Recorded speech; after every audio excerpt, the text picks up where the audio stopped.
이에 바리새인들이 가서 어떻게 하면 예수를 말의 올무에 걸리게 할까 상의하고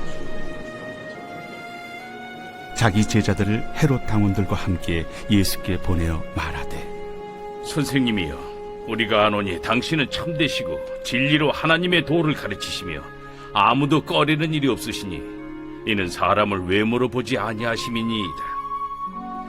그러면 당신의 생각에는 어떠한지 우리에게 이르소서.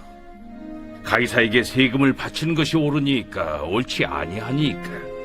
예수께서 그들의 악함을 아시고 외식하는 자들아, 어찌하여 나를 시험하느냐? 세금 낼 돈을 내게 보이라. 하시니 데나리온 하나를 가져왔거늘 이 형상과 이 글이 누구의 것이냐? 가이사의 것이니이다. 그런즉 가이사의 것은 가이사에게, 하나님의 것은 하나님께 바치라. 그들이 이 말씀을 듣고 놀랍게 여겨 예수를 떠나가니라. 하셨습니다. 이에 바리새인들은 어떻게 하면 예수님을 올무에 걸리게 할까 하여 이를 위해 상의합니다. 그리고 절묘한 수를 생각해냈죠. 이것을 위해 그동안 서로 적대적이었던 헤롯 당과 손을 잡습니다. 16절입니다. 자기 제자들을 헤롯 당원들과 함께 예수께 보내어 말하되, 선생님이여, 우리가 아노니 당신은 참되시고 진리로 하나님의 도를 가르치시며 아무도 꺼리는 일이 없으시니 이는 사람을 외모로 보지 아니하심이니이다. 그들은 예수님을 함정에 빠뜨리기 위해서 예수님께 아첨합니다. 예수님이 누구의 눈치도 보지 않고 진리를 말하시는 분이시라면서 예수님께서 이 대답을 회피하지 못하도록 그렇게 작전을 짜고 있는 것을 보게 됩니다. 17절에 그러면 당신의 생각에는 어떠한지 우리에게 이르소서. 가이사에게 세금을 바치는 것이 옳으니까 옳지 아니하나이까 하니, 가이사에게 세금을 바치는 것이 옳습니까? 가이사에게 세금을 주는 것이 율법적입니까? 라고 물었던 것입니다.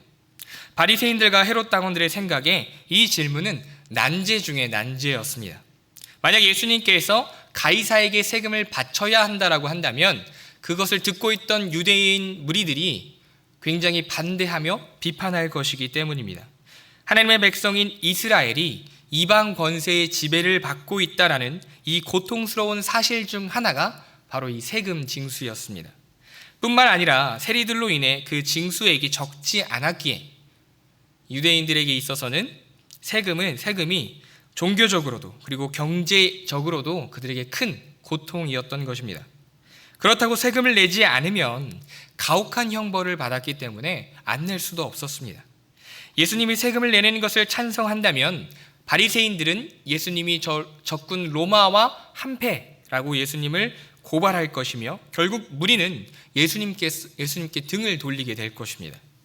반대로 만약 예수님이 세금을 내지 말라라고 한다면 어떻게 될까요? 친로마적 정치 집단인 이 헤롯 당원들에 의해서 로마의 모반을 깨했다는 이유로 체포당하게 될 수밖에 없는 상황이었죠. 그들 생각에 그 어떤 것도 예수님께는 대답이 될 수 없을 것이다 라고 생각했습니다. 예수님께서는 그들의 악한 마음을 잘 알고 계셨습니다. 그래서 18절에 예수께서 그들의 악함을 아시고 이르시되, 외식하는 자들아, 어찌하여 나를 시험하느냐. 그들이 자신을 함정에 빠뜨리고자 한다는 것을 예수님께서는 너무나 잘 알고 계셨습니다. 그래서 예수님께서는 먼저 세금 낼 돈을 가져오라 말씀하십니다. 그리고 사람들이 곧 데나리온을 가지고 왔습니다. 아시다시피 데나리온은 한 노동자의 하루 품삯이라는 것을 여러분들 알고 계실 것입니다. 이것은 은전이었고 이 동전에는 티베리우스 가이사의 초상과 그를 신의 아들이자 황제요 대제사장이라고 말하는 글귀가 새겨져 있었습니다. 무리가 데나리온에 지목하고 있을 때 이제 예수님께서 물어보십니다. 20절인데요. 예수께서 말씀하시되 이 형상과 이 글이 누구의 것이냐라고 물어보셨습니다. 무리는 당연한 듯이 대답합니다. 가이사의 것이니이다. 21절 마저 읽겠습니다. 이에 이르시되 그런즉 가이사의 것은 가이사에게, 하나님의 것은 하나님께 바치라 하시니. 아멘. 예수님의 대답은 그들이 생각지도 못했던 것이었습니다. 먼저 예수님은 가이사의 것은 가이사에게 바치라, 원어적인 의미를 좀 더 살린다면 가이사의 것을 가이사에게 돌려주라 라고 말씀하십니다. 앞서 바리새인들의 제자들과 헤롯 당원들은 가이사에게 세금을 주는 것이 맞는지를 물었습니다. 그들은 주다라는 표현을 사용했는데요. 그런데 예수님은 돌려주다라는 표현을 사용하고 계십니다. 이 동전을 사용한다라는 것은 동전을 주조한 나라의 일원으로서 황제가 베푼 여러 혜택에 대한 대가를 치러야 한다라는 의미입니다. 또한 가이사에게 돌려주라는 예수님의 말씀은 세상 권세에 대한 하나님의 주권이 어떤 것인지를 보여주고 있습니다. 하나님께서 세상의 기본 질서 유지를 위해서 이방 권세도 사용하신다라는 것이죠. 물론 이것이 세상 권세가 항상 옳거나 바르다는 것을 의미하는 것은 아닙니다. 잘못된 정권과 집권자들에게 하나님께서는 반드시 그 책임을 물으실 것입니다. 바울은 이렇게 말합니다. 로마서 13장 1절인데요. 각 사람은 위에 있는 권세들에게 복종하라. 권세는 하나님으로부터 나지 않음이 없나니 모든 권세는 다 하나님께서 정하신 바라. 하나님의 백성들은 세상 권세 역시 하나님의 주권 가운데 있다라는 것을 인정해야 합니다. 그렇기에 세상 권세에 속한 영역에서 우리가 해야 할 의무와 책임에 충실해야 한다라고 말씀하고 있는 것입니다. 이제 예수님께서는 하나님의 것은 하나님께 돌려드려야 한다라고 말씀하십니다. QTA의 설명처럼 가이사의 것은 가이사에게와 하나님의 것은 하나님께라는 그 문구 사이에 카이라고 하는 접속사가 생략되어져 있습니다. 이를 문맥에 맞게 읽으면 가이사의 것은 가이사에게 돌려줘라. 그러나 하나님의 것은 하나님께 돌려드려라 라가 됩니다.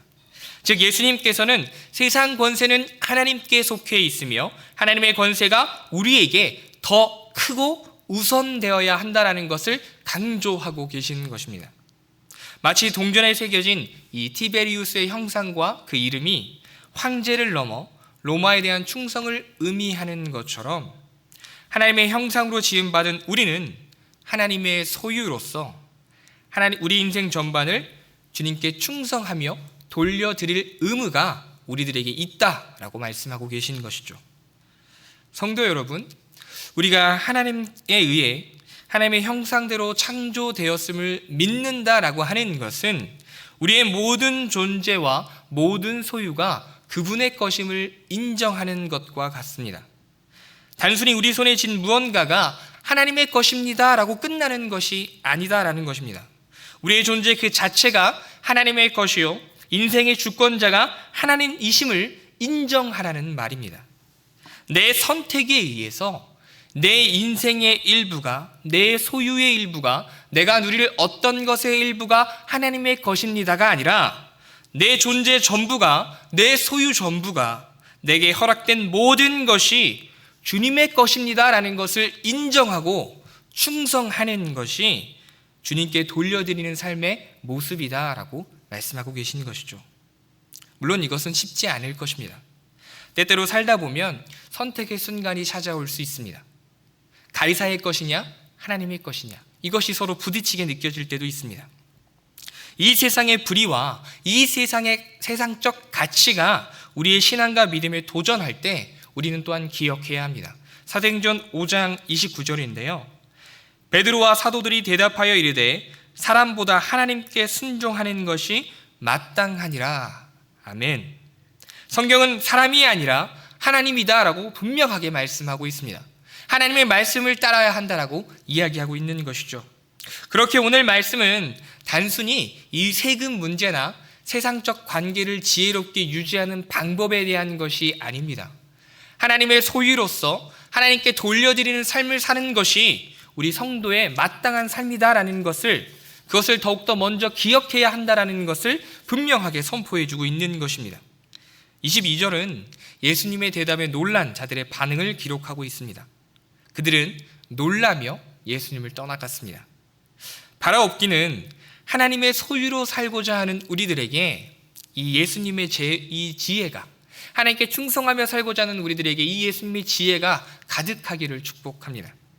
주 안에서 사랑하는 성도 여러분, 예수님은 정부 또는 이 지도자에 대해서 그들에 대한 충성은 하나님에 대한 충성의 일부이다라는 것을 우리들에게 이야기해주고 계십니다. 왜냐하면 모든 것이 하나님의 주권 아래에 있기 때문입니다. 우리는 하나님의 형상이요 하나님의 소유입니다. 하나님께 대한 충성과 의무가 삶의 모든 영역에서 우리를 다스리고 있다는 것을 우리는 늘 기억해야 할 것입니다. 그렇게 우리는 하나님께 영광이 되는 방식으로 가이사의 것은 가이사에게, 즉 이 세상에서 하나님께서 허락하고 맡기신 그 자리에서 의무와 책임을 다하는 삶을 살아가야 할 것입니다. 그것이 우리가 하나님께 우리의 삶을, 하나님의 소유인 우리를 돌려드리는 삶의 모습이다라는 것입니다. 오늘 하루도 맡겨진 모든 시간과 자리에서 충성함으로 온전히 하나님께 하나님의 소유인 우리를 돌려드릴 수 있는 저와 여러분이 되기를 간절히 축원합니다. 말씀을 생각하며 다 함께 기도하겠습니다.